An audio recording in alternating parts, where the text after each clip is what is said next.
So hello and welcome back to my channel. आज हम deductive और इंडक्टिव आर्गूमेंट में आगे की चीज़ें पढ़ेंगे जो हमने अपने प्रीवियस स्लाइड्स में पढ़ी थी कि डिडक्टिव और इंडक्टिव आर्गूमेंट होते क्या है। Actually we studied the main difference between what a deductive and inductive argument is all about. Now we can proceed further for this today's video. So first of all let's talk about validity. Validity किस में applied होगी? Validity जो है वो यहाँ पे वो बोल रहा है वो आपके डिडक्टिव आर्गूमेंट में होगी, इंडक्टिव आर्गूमेंट में आपकी ये अप्लाई नहीं होगी, जहाँ पे आपके प्रेमिस और कंक्लूजन आपका 100% के क्या करेगा, सपोर्ट करेगा। देन यहाँ पे क्या लिखा गया है that the deductive argument we can use the term validity and invalidity, but if we were talking about inductive argument then it is considered as good and bad, right and wrong, convincing and unconvincing etc. Inductive argument में ऐसा होता है जहाँ पे हम validity और इनवैलिडिटी के बारे में बात नहीं करते, वहाँ पे हम राइट और रॉन्ग, गुड और बैड के बारे में बात करते हैं। जैसे कि यहाँ पे एग्जांपल दिया गया कि क्रो एक्स आपके ब्लैक होगा, क्रो वाई भी ब्लैक होगा और जेड ब्लैक होगा, तो इसका मतलब सारे के सारे क्रोज ब्लैक होंगे। तो यहाँ पे ऐसा नहीं माना जाएगा। अगर हम दो क्रोज को ब्लैक देखेंगे तो हम इससे ये नहीं कंक्लूड कर पाएंगे कि आपके सारे क्रोज ब्लैक होंगे। हो सकता है आपके कोई क्रो ऐसा हो जो वाइट हो, जो ग्रे कलर में हो।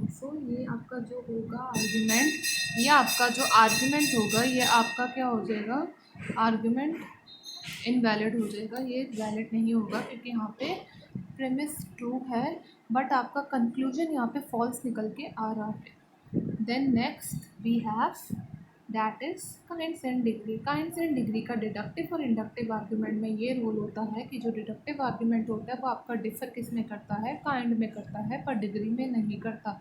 और डिडक्टिव आर्ग्यूमेंट को हम कैसे डिफ्रेंशिएट कर सकते हैं, उसको हम वैलिड और इनवैलिड से कर सकते हैं। But when we were talking about this term right और रॉन्ग, गुड और बैड, तो वो आपका इंडक्टिव आर्ग्यूमेंट में होता है, वो डिडक्टिव में नहीं होता है। और वैलिड और इनवैलिड भी नहीं आपका इनवैलिड इंडक्टिव आर्ग्यूमेंट में अप्लाइड नहीं होता है। On the other hand if I am talking about inductive, तो इंडक्टिव में आप डिग्री को यूज़ करते हो, आप काइंड को यूज़ नहीं करते। So that is inductive.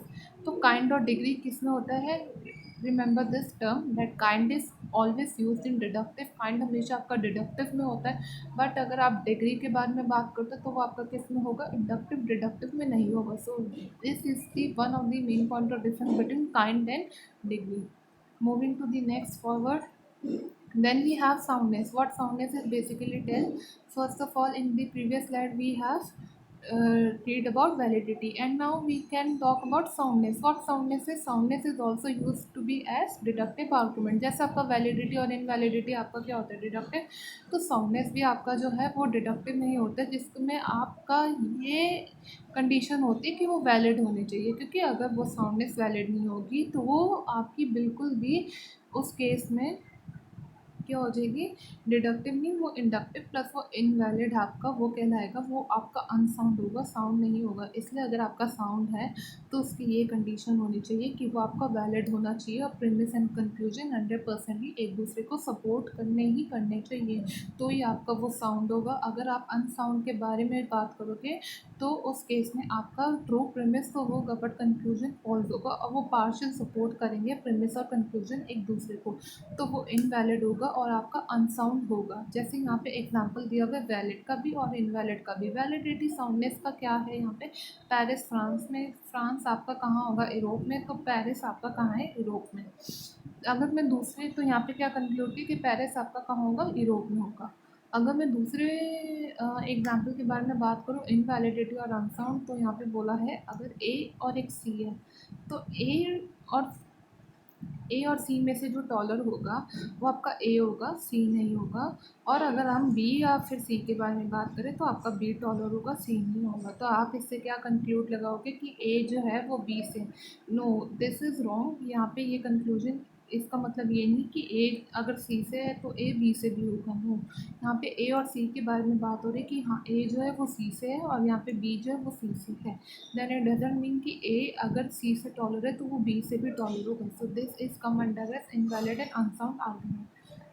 Next we have truth and its validity. What truth and its validity says that हम दो सेट्स होते हैं जिसमें हम इवैल्यूएट कर सकते हैं, या तो आप वैलिड और इनवैलिड से कर सकते हो, या दूसरा आप ट्रू और फॉल्स से आप उसको कर सकते हो। कैसे कर सकते हो, यहाँ पे बोला गया है जो आपका जो ट्रूथ है या जो फॉल्सिटी है वो आपका प्रेमिस में होता है। जैसे कि एग्जांपल जैसे मैंने दिया था आपको अपने पिछले वीडियो में कि जो प्रेमिस है, आप एग्जांपल लो कि बाहर रेन हो रहा है, तो अगर बाहर रेन हो रहा है तो आपका ट्रू होगा, लेकिन आप बाहर देखो कि रेन नहीं हो रहा तो वो फॉल्स होगा।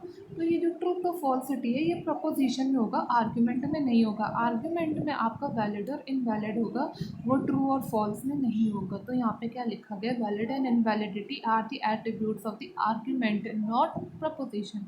ही we never evaluated as proposition as valid और invalid. Valid and invalidity are to be applied only and only in argument not in proposition, but when we were talking about the case of proposition, तो उसमें जो हम applied करते हैं वो हम क्या अप्लाइड करते हैं, हम ट्रू और फॉल्स अप्लाइड करते हैं, वैलिड और इनवैलिड हम बिल्कुल भी अप्लाइड नहीं करते हैं। So what here it says in the last line that we can not use the term valid proposition और ट्रू आर्गुमेंट।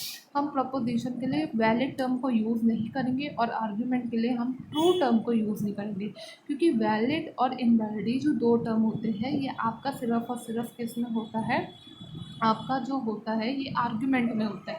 प्रपोजिशन के लिए अगर हम बात करें तो सिर्फ और सिर्फ आपका ट्रू फॉल्स में होगा, वो आर्ग्यूमेंट में नहीं होगा। So that is the main difference.